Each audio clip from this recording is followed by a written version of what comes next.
में, जहां पर सीएजी रिपोर्ट जो है उसे पेश कर दिया गया है और यहां पर बीजेपी जो है उसने एक तरह से ये प्रण लिया हुआ है कि इस रिपोर्ट को वो अब आगे बढ़ाएगी और इस मामले में जो भ्रष्टाचार से जुड़े हुए तमाम मामले हैं आम आदमी पार्टी के खिलाफ उसमें कार्रवाई की जाएगी। आज 2 से 3 कैग रिपोर्ट जो है वो पेश हो सकती है। Agitated by filing writ petition bearing number WP 15341/2024। Court ने कहा यह भी स्पष्ट है कि संबंधित प्रतिवादी दिल्ली सरकार ने भारत के संविधान के अनुच्छेद 151(2) के तहत उपराज्यपाल को संबंधित सीएजी रिपोर्ट अग्रेषित करने में लापरवाही बरती, जब जानबूझकर उसको रोके रखा, जबकि इस पहलू को रिट याचिका दायर करके जोरदार तरीके से उठाया गया था। अर्थात संविधान की अनुच्छेद 151(2) का खुला उल्लंघन हुआ और उस अनुच्छेद के अनुसार सरकार को यह रिपोर्ट एलजी के पास समय रहते भेजनी थी, लेकिन जानबूझकर सरकार ने रिपोर्ट को अपने पास दबाए रखा। ये हाई कोर्ट ने, ये जब आप लोग चर्चा में भाग लें तो आपको तथ्य आपके समक्ष होने चाहिए। Para 45, even thereafter the respondent government of Delhi did not act with alacrity in the matter। इसके बाद भी दिल्ली सरकार ने मामले में तत्परता से काम नहीं लिया। कोर्ट में आने के बाद भी सरकार अड़ी रही रिपोर्ट को अपने पास दबा के रखने में।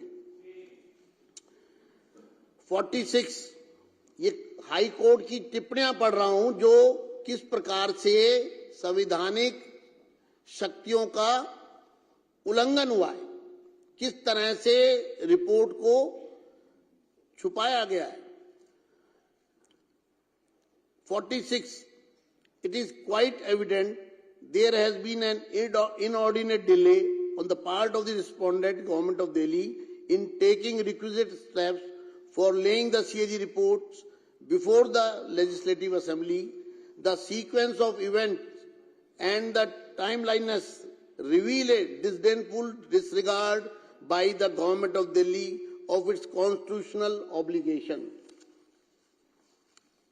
यह बिल्कुल स्पष्ट है, हाईकोर्ट कहता है यह बिल्कुल स्पष्ट है कि प्रतिवादियों दिल्ली सरकार की ओर से विधानसभा के समक्ष सीएजी रिपोर्ट रखने के लिए अपेक्षित कदम उठाने में अत्यधिक देरी की गई। घटनाओं का क्रम और समयबद्धता प्रतिवादियों राष्ट्रीय राजधानी क्षेत्र दिल्ली सरकार द्वारा अपने संवैधानिक दायित्वों के प्रति तिरस्कारपूर्ण उपेक्षा को दर्शाते हैं। अर्थात दिल्ली सरकार ने संवैधानिक दायित्वों का तिरस्कार किया, ये हाई कोर्ट की टिप्पणी में कहा गया रिपोर्ट को पेश ना करके। ये माननीय, these are the words of the Honorable High Court. These are very critical and strong observations.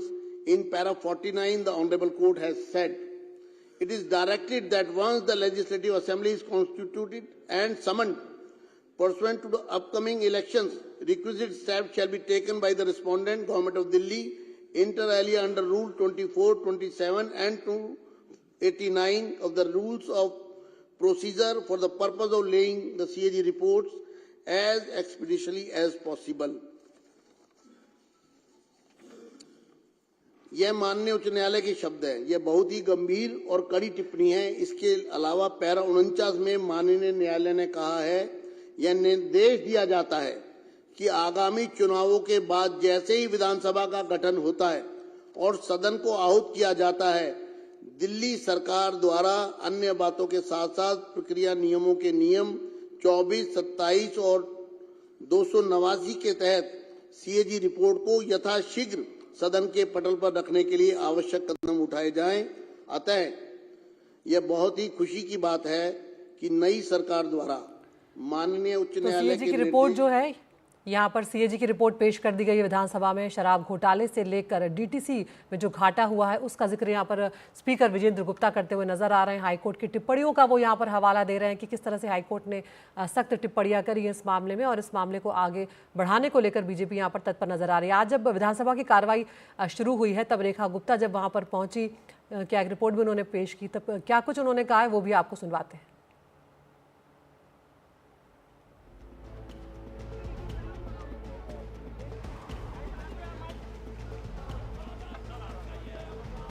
तो ये तस्वीर है। अनुमति से राष्ट्रीय राजधानी क्षेत्र दिल्ली सरकार से संबंधित भारत के नियंत्रक एवं महालेखा परीक्षक का दिल्ली में शराब के विनियम और आपूर्ति पर निष्पादन लेखा परीक्षा प्रतिवेदन वर्ष 2024 का प्रतिवेदन संख्या नंबर 1 की प्रतियां सदन पटल पर प्रस्तुत करती हूं। मैं आपकी अनुमति से राष्ट्रीय राजधानी क्षेत्र दिल्ली सरकार से संबंधित भारत के नियंत्रक एवं महालेखा परीक्षक का दिल्ली में शराब के विनियम और आपूर्ति पर निष्पादन लेखा परीक्षा प्रतिवेदन वर्ष 2024 का प्रतिवेदन संख्या नंबर 1 की प्रतियां सदन पटल पर प्रस्तुत करती हूं।